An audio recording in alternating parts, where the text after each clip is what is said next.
Assalamualaikum warahmatullahi wabarakatuh. Selamat pagi. Hari ini kita belajar tematik.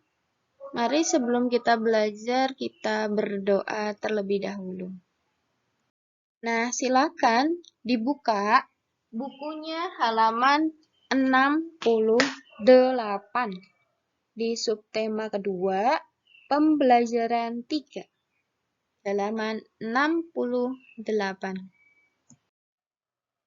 Indonesia memiliki banyak gunung berapi yang menyebabkan tanah di Indonesia subur dan mudah ditanami tanaman pangan. Tidak mengherankan, sebagian besar penduduk Indonesia memanfaatkan kesuburan tanah untuk bertani. Para petani biasa mengelola alam dan memanfaatkan setiap musimnya untuk menanam dan melihara tanaman. Pengertian mereka tentang masa tanam dan panen dipengaruhi oleh pemahaman mereka tentang perubahan musim hujan dan kemarau. Pada musim hujan, air melimpah, sedangkan pada musim kemarau, air sangat sedikit dan harus dibagi rata untuk semua petani. Oleh karena itu, para petani membuat sistem pengairan secara mandiri seperti yang telah lama dilakukan oleh masyarakat petani di Bali. Sistem pengaturan air di Bali disebut subak. Ingin tahu lebih lanjut tentang subak? Mari kita baca bacaan setelah ini. Jadi kalau petani itu kan biasanya kalau menanam padi mengikuti musim, ya. Kalau sekarang itu kan selain mengikuti musim, sekarang dipermudah dengan adanya subak atau irigasi. Nah, sistem irigasi subak. Subak merupakan sekumpulan petani di Bali yang mengelola sistem irigasi yang ada di sebuah kawasan persawahan. Kawasan persawahan itu biasanya dibatasi oleh kenampakan alam, seperti sungai, jurang, atau kenampakan lain yang lebih terlihat. Satu kelompok subak biasanya memiliki satu sumber air yang mengalir ke sebuah sungai yang melewati atau berada dekat dengan persawahannya. Para anggota kelompok subak menggunakan sistem gotong royong dan saling bantu dengan cara meminjam air, bukan utang piutang. Dengan demikian, setiap anggota harus bertanggung jawab terhadap penggunaan air juga terhadap petani lain sesama anggota subak. Jadi saling berbagi air sama rata. Sistem irigasi subak dipimpin oleh seorang pengatur yang disebut pekaseh atau klan subak. Para pekaseh bekerja sama dengan para kepala desa dan perangkat desa untuk menjalankan tugasnya. Para pekaseh ini diangkat oleh petani, bukan oleh perangkat desa. Mereka mengatur dan memberitahukan ketersediaan air pada area sawah kelompoknya. Apabila kekurangan air, sistem pinjam air dijalankan agar semua petani mendapatkan air yang cukup untuk sawahnya. Sistem irigasi subak dibangun oleh masyarakat Bali sejak beratus tahun lalu sebagai bentuk kemandirian masyarakat dalam mengatasi persoalan air irigasi. Semua persoalan pertanian dibahas secara musyawarah dan perencanaan yang baik, termasuk di dalamnya membahas rencana pengairan, cara menjaga kualitas air, jumlah air yang akan dialirkan, dan waktu pengairan. Termasuk siapa saja yang akan melakukannya. Subak tidak hanya memperhatikan sistem irigasi, tetapi juga memperhatikan asas kerjasama dan keadilan dengan menggunakan sistem meminjam air kepada anggotanya. Dengan demikian, tidaklah mengherankan bahwa pada tahun 2012, subak diakui sebagai salah satu warisan dunia UNESCO, United Nations Educational, Scientific, and Cultural Organization.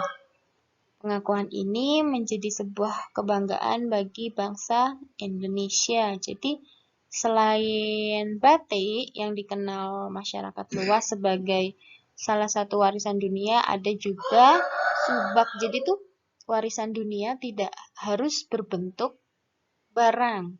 Tradisi pun bisa menjadi warisan dunia. Tidak harus berbentuk benda. Tugasnya anak-anak, silahkan untuk mengerjakan halaman 69, nomor 1 sampai nomor 3 di buku paket. Dikumpulkan malam ini paling lambat jam 9.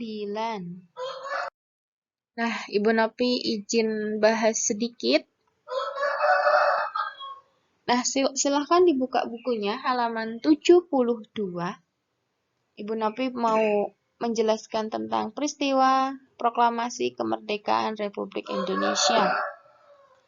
Sebelum peristiwa proklamasi itu terlaksana, bangsa Indonesia sudah melewati berbagai peristiwa, salah satunya peristiwa Rengas Dengklok yang akan dijelaskan. Proklamasi kemerdekaan itu sebetulnya merupakan bagian dari pidato atau ceramah yang biasanya anak-anak kalau upacara itu. Proklamasi yang disampaikan oleh Insinyur Soekarno sebagai wakil bangsa Indonesia. Proklamasi tersebut dibacakan pada tanggal 17 Agustus 1945 pukul 10 WIB. Bertempat di Jalan Pegangsaan Timur, nomor 56, Jakarta. Pada saat yang sama, dikibarkan bendera merah putih sebagai bendera negara yang dinyanyikan lagu kebangsaan Indonesia Raya ciptaan Supratman. Setelah melalui waktu yang sangat lama, disertai pengorbanan besar seluruh rakyat Indonesia, akhirnya kemerdekaan dapat diwujudkan. Pada saat menjelang proklamasi Indonesia, tepatnya pada tanggal 16 Agustus, 1 hari sebelum proklamasi ya, terjadi penculikan terhadap 2 tokoh bangsa Indonesia yang paling terkemuka, yaitu Insinyur Soekarno dan Dr. Muhammad Hatta oleh para pemuda pejuang Indonesia.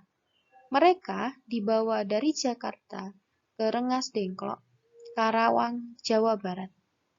Tujuan penculikan adalah agar kedua tokoh penting ini terhindar dari pengaruh, ancaman, dan tekanan pemerintahan pendudukan Jepang. Keesokan harinya, kedua tokoh dikembalikan lagi ke Jakarta dan diamankan di rumah Laksamana Muda Tadashi Maeda, tentara Jepang yang bersimpati terhadap perjuangan rakyat Indonesia untuk merdeka. Di rumah itulah naskah proklamasi dirumuskan oleh 3 orang pemimpin golongan tua, yaitu Insinyur Soekarno, Dr. Muhammad Hatta, Soebardjo, dan dari golongan muda ada Sukami, Dia, Mbah Diro. Setelah selesai ditulis, naskah proklamasi diketik oleh Sayuti Melik. Kemudian, Insinyur Soekarno dan Muhammad Hatta menandatanganinya atas nama bangsa Indonesia. Nah, sejak saat itu, bangsa Indonesia merdeka dalam bingkai negara Kesatuan Republik Indonesia. Melalui proklamasi tersebut, bangsa Indonesia mengumumkan kepada seluruh dunia bahwa bangsa Indonesia telah bebas dari penjajahan. Adapun isi proklamasi tersebut adalah sebagai berikut. Mungkin anak-anak bisa baca bareng-bareng ya. Proklamasi. Kami, bangsa Indonesia, dengan ini menyatakan kemerdekaan Indonesia. Hal-hal yang mengenai pemindahan kekuasaan dan lain-lain diselenggarakan dengan cara seksama dan dalam tempo yang sesingkat-singkatnya. Jakarta, 17 Agustus 1945, atas nama bangsa Indonesia. Soekarno Hatta. Nah, ini ada beberapa soal yang sudah Ibu Novi berikan jawabannya sekaligus. Mungkin nanti anak-anak bisa baca dan pahami secara mandiri ya. Jangan lupa tadi tugas yang di atas, di halaman 69-70 dikerjakan. Ibu Novi akhiri pembelajaran hari ini. Semoga bermanfaat. Wassalamualaikum warahmatullahi wabarakatuh.